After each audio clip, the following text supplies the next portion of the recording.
계속될 것만 같았던 수도권의 부동산 호황도 이제는 잠시 수그러든 모습입니다. 지난 몇 년간 부동산 시장은 가파른 집값 상승과 함께 청약 열풍이 불어왔는데요. 그러나 이제는 집값 하락에 대한 걱정과 금리 인상 등의 여파로 주택 시장 분위기가 가라앉으면서 덩달아 청약 시장까지 얼어붙고 있는 상황입니다. 실제로 작년까지만 해도 분양만 했다 하면 수십 대 1의 경쟁률을 기록한 서울에서마저 미분양 단지가 속속 생기고 있는데요. 이에 리얼캐스트TV가 현재 청약 시장의 분위기를 살펴봤습니다. 영상 시작에 앞서 구독과 좋아요, 알림 설정 부탁드립니다.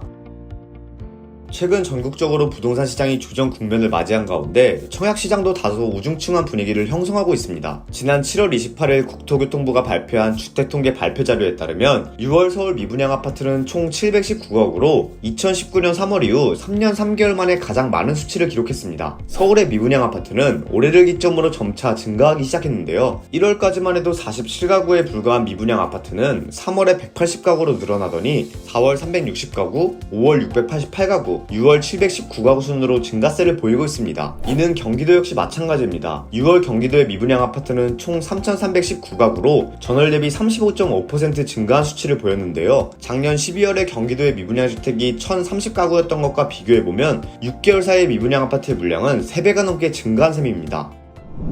서울 부동산 정보광장 통계에 따르면 지난 6월 30일 기준 서울 미분양 아파트는 총 10개 단지인 것으로 나타났습니다. 지역별로 살펴보면 강북구가 318가구로 미분양 물량이 가장 많았으며 마포구와 도봉구가 뒤를 이었습니다. 한 가지 주목해야 할 점은 미분양 단지의 상품성이 부족한 것이 아니라는 점입니다. 가령 179가구가 미분양된 강북구 수유동에 위치한 K단지는 지하철 4호선 수유역까지 도보로 10분밖에 소요되지 않는 역세권에 위치해 있음에도 불구하고 수요자의 선택을 받지 못했습니다. 지난 3월 1순위 청약을 시작한 후 4차례나 무순위 청약을 진행했음에도 여전히 많은 물량이 미분양인 상태죠. 결국 해당 단지는 남은 미분양 물량을 털어내기 위해 10에서 15%가량 할인된 가격으로 추가 분양을 시작하기로 결정했습니다. 분양만 했다 하면 완판이었던 서울에서 분양가가 할인되어 판매되고 있다는 것은 그만큼 부동산 시장의 상황이 좋지 않다는 것을 보여주고 있는 셈입니다. 도봉구 창동에 분양한 C단지는 지난 7월 진행한 첫 번째 무순위 청약에서 63가구 중 60가구가 계약을 포기하는 상황이 발생하기도 했습니다. 지난 5월 최초 청약 접수 당시에는 12대 1의 경쟁률로 1순위 마감됐지만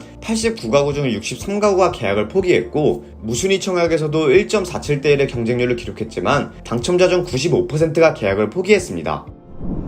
그동안 부동산 시장에서 대기업 건설사가 지은 아파트는 수요자에게 큰 인기를 얻었습니다. 대기업이 주는 신뢰감과 더불어 그들만이 보유한 특화 설계가 적용된 아파트는 상품성이 뛰어났기 때문이죠. 하지만 대기업 건설사가 지은 아파트도 미분양 사태를 피해가진 못했습니다. 하나건설이 강북구에 공급한 H단지는 285가구 중 139가구가 미분양으로 남아있습니다. 해당 단지는 지난 7월 무순위 청약을 실시했지만 아직도 많은 물량이 주인을 찾지 못하고 있는 상황입니다. 특히 서울에서는 악성으로 꼽히는 준공후 미분양 물량이 지난 5월 37가구밖에 없었던 것이 한 달 사이에 215가구로 5배 가까이 증가했습니다. 준공후 미분양이란 공사가 끝날 때까지 주인을 찾지 못한 아파트를 의미하는데요. 오랜 기간 동안 미분양으로 남았기 때문에 앞으로도 미분양 상태로 남을 가능성이 높은 단지입니다.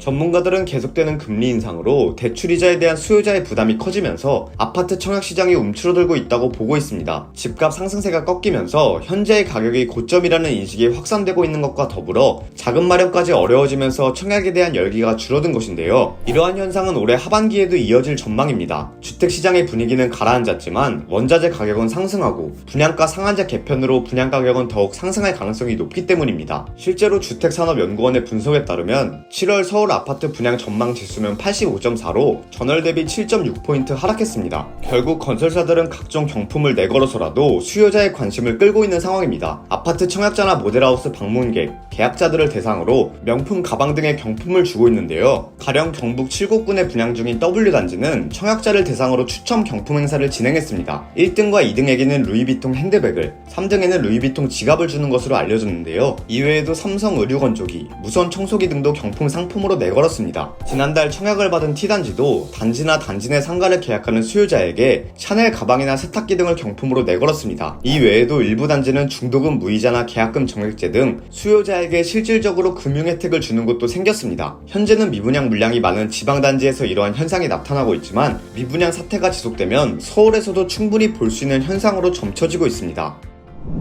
이처럼 현재 청약시장의 분위기는 불과 1년 전에 비해 완전히 다른 양상을 보이고 있습니다. 그동안 서울은 부동산 시장에서 불패의 아이콘으로 자리 잡았지만 시들해진 시장 속에서 서울 역시 고전을 면치 못하고 있는 상황인데요. 앞으로 청약시장은 어떤 방향으로 흘러가게 될까요? 오늘 제가 준비한 영상은 여기까지입니다. 콘텐츠가 도움되셨다면 구독과 좋아요, 알림 설정 부탁드립니다.